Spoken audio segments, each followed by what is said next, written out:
At the height of summer, we will see lots of bikers on the roads, but they're caught up in a big debate about one thing: removing their helmets when they stop for petrol. It's a heated issue, and some bikers we spoke to near Driffield in East Yorkshire told us that they would simply ride off and get fuel elsewhere if they were told to take off their crash helmets.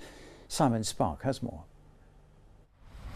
I've done what I've always done. I've stayed stationary on the bike, gone to refuel, and there were no fuel coming out the pump. Despite Lee Tyson refuelling in the same way for the last 30 years, when he went to this garage in Nafferton on his bike for the first time, he came up against a different refuelling policy with different rules. On the loudspeaker on the forecourt was remove your helmet, get off your motorcycle, and we'll allow you to use the pump. At that stage I was like, okay, I'm not really sure what's going on here. As the rules changed, laws changed. So I just put the pump back on and I left the station and I went to another station locally to here where there's no issues with keeping your helmet on. There's a lack of consistency between forecourts because there's no law that covers helmet removal or dismounting a motorcycle when refuelling.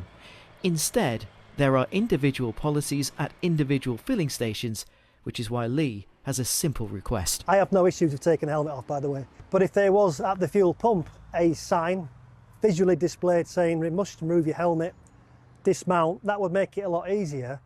Just make people aware rather than giving them the verbal on the forecourt. We spoke to staff at this services, but they declined to comment publicly. But on the Shell website, it reads, station staff need to be able to identify that customers who are filling up and making payments are over the age of 16. It can be quite an inconvenience to riders who really statistically pose no real threat to forecourt operators, because that's the other issue surrounding this. Where is the data that shows this is something that's really universally needed? There are measures in terms of CCTV and signage and other elements of security that operators can utilise, rather than telling motorcyclists to take their helmets off. At a favourite spot for bikers near Fimber, there was plenty of views on the subject. I think you should take your crash helmet off. Why not? It's not a problem. I see what the guy's saying, that he wants to do a quick fill up and go.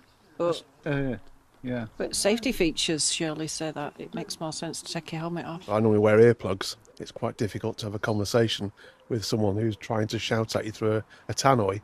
Would it put you off going? Oh yeah, certainly. We haven't had any problem, have we? Wait, do you take your helmet off fully? No, we'll leave the helmet on, right. But the front lifts up. If this cut-throat speaker, take your helmet off, I'd just drive to another garage. But I understand why. There's a lot of stolen bikes about and these kids running in and filling up with petrol, then driving off. So I understand it in some respects. Some garages we approached who didn't want to speak on camera said age checks were a main reason for helmet removal, and being asked to dismount was a basic health and safety measure.